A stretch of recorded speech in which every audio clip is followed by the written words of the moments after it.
Okay, so we're going to start right where we left off yesterday. So we were talking about Walt Whitman, and we were talking about how he was writing about all the people from America in all different walks of life, and how he used democracy as the hero of his epic. And so, starting off with Walt Whitman and the democracy. So nowadays, a lot of people take democracy for granted because it's just what we've always known. However, when he was around, it was still a very new idea. Pretty new. It was something that was still kind of considered an experiment, and people weren't sure how it would work. And so he does do, an epic poem, but he breaks from the traditional format. And so he goes against those things that we have seen throughout all the other units, like those rhymes and the meters and the stanzas, and that fixed rhyme scheme where it's like A B A B A B B A. He doesn't do that. He broke the mold and started his own thing to make it uniquely American.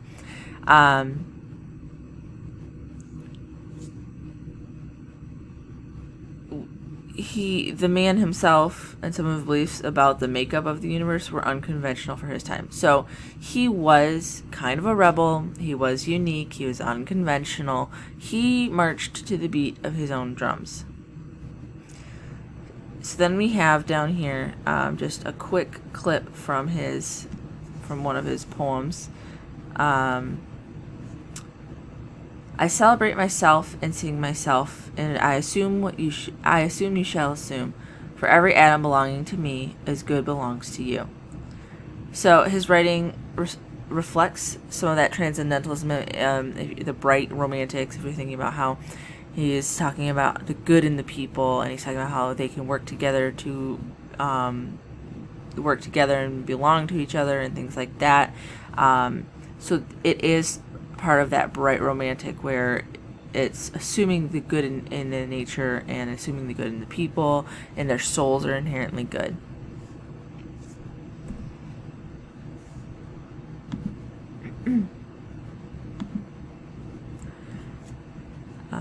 Okay, so I celebrate myself and sing myself, and what I assume you shall assume. For every atom belonging to me, as good belongs to you. So he's talking about how everything's interconnected, right? And everything's good. So if you're looking at it, I just mentioned that he broke the traditional format of a poem, and so he wasn't, constrained and restricted by those rules that originally everyone else followed. And so if you're reading it, it flows, it doesn't necessarily stop at the end like a normal poem would, where it wouldn't be I celebrate myself and sing myself, and I assume you shall assume for every item, right? When you read it all together, almost like how you would read it as if you were speaking regularly. And so it kind of also emphasizes and shows that everything is common and interconnected, because even the lines are interconnected, right? I celebrate myself and I sing myself, and I assume what you shall assume. For every atom belonging to me, as good belongs to you.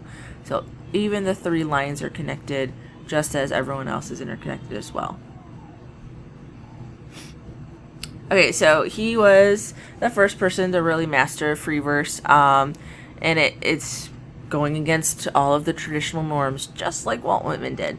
And so for Whitman's free verse, some of the characteristics were a lack of a regular meter. It used initial repetition lines, which we'll show you in a second here. So the initial word, or the initial 2 or 3 words in each line, tended to be the same or repeated in some way, so that it had this rhythmic feeling, even though it wasn't necessarily following a set pattern.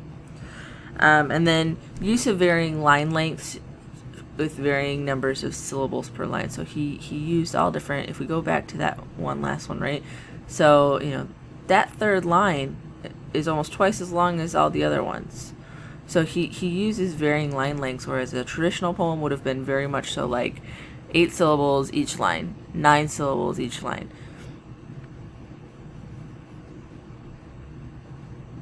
Okay. So he used something called parallel structure, which is kind of like those repeating lines that we were talking about in the last slide. And so in poem 2, he repeats the line "have you" several times, and it gives it that rhythmic quality. Have you reckoned 1,000 acres much? Have you reckoned the earth much? Have you practiced so long to learn to read? Have you felt so proud to get a meaning of poems? So you can notice that there's similar words, similar phrases, and it emphasizes the idea, like, have you done this? Have you walked in the footsteps of all of your neighbors and done all of these things? In this poem. So he wrote Leaves of Grass as an epic to celebrate democracy as that great hero, which we talked about yesterday. However, the language is like lyrical poetry. He talks about his thoughts and feelings directly, so he's not, using similes and metaphors and things like that. He just comes right out with them, but he uses it with a song-like quality, right? So, like, whenever I see this poem up here, "have you," I think of Colors of the Wind from Pocahontas. Have you ever, she keeps saying that, have you ever done this? Have you ever done this? And so it gives it that lyrical quality where, it's almost like a song, kind of like in Pocahontas.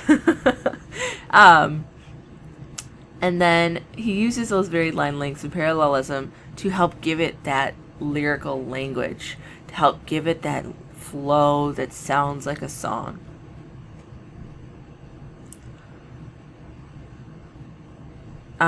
So when he published the poetry, he was inviting anybody that read it into his mind. It is definitely an intimate piece of himself, and it's an intimate piece of his personal beliefs, his personal observations of the world as he has seen them, and he lets everyone know his feelings. He lets people know what made him tick, and this was a new experience for readers. Readers typically did not do that. They were tended to be more objective. So if you think about, like, Benjamin Franklin talked about himself in his autobiography, but he didn't necessarily talk about his feelings and his emotions and what got to him and how he felt about the things that were happening around him. He just kind of said, I grew up, I did this, I worked hard. These are the steps that I used to work hard to improve myself. He wasn't talking about his feelings as he grew up and things like that, because typically men tended to be more stoic.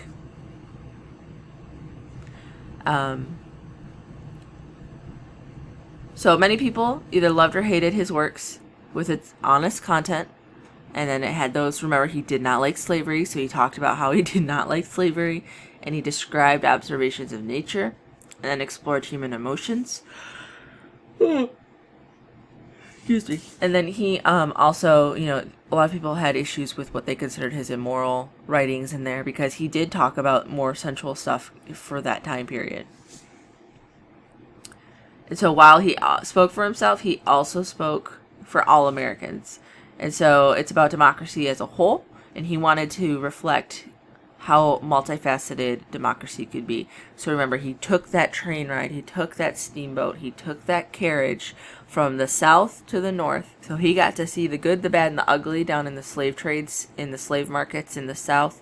And he got to experience the farmers on the way up, the steamboat captains, the big people working in the cities, the big businessmen as they were traveling to and from the big cities, right? He got to meet all these different people, and they all made up this new democracy. So the speaker, it encompasses both Whitman, the man, as well as a collective voice of humanity that is representative of America. So how does he do it? So he uses the relationship between the speaker and the reader as a starting point for his message. So we'll look at it right here. I celebrate myself and I sing myself, and what I assume you shall assume. For every atom belonging to me is good belongs to you. So he immediately starts off by saying, I'm going to celebrate myself, and I'm going to sing about myself, and what I assume, you're going to assume. So he's saying that I am you and you are me, and we are all together and we all belong to each other, and so you are going to feel what I feel and see what I see, and you're going to get this experience just like I do. I loaf and invite my soul, I lean and loaf at my ease, observing the spear of summer grass. My tongue, every atom of my blood, formed from this soil, this air, born here of parents, born here from parents, the same, and their parents the same. I, now 37 years old, in perfect health begin, hoping to cease not till death. So if you're looking at the voice, he's talking about himself. He's talking about how they are going to assume him, how they are going to see that we are all the same, that we all come from the same, and we are from the same soil and the same air. We're all born here from parents that were born here. So he's bringing it in and connecting both the reader to himself.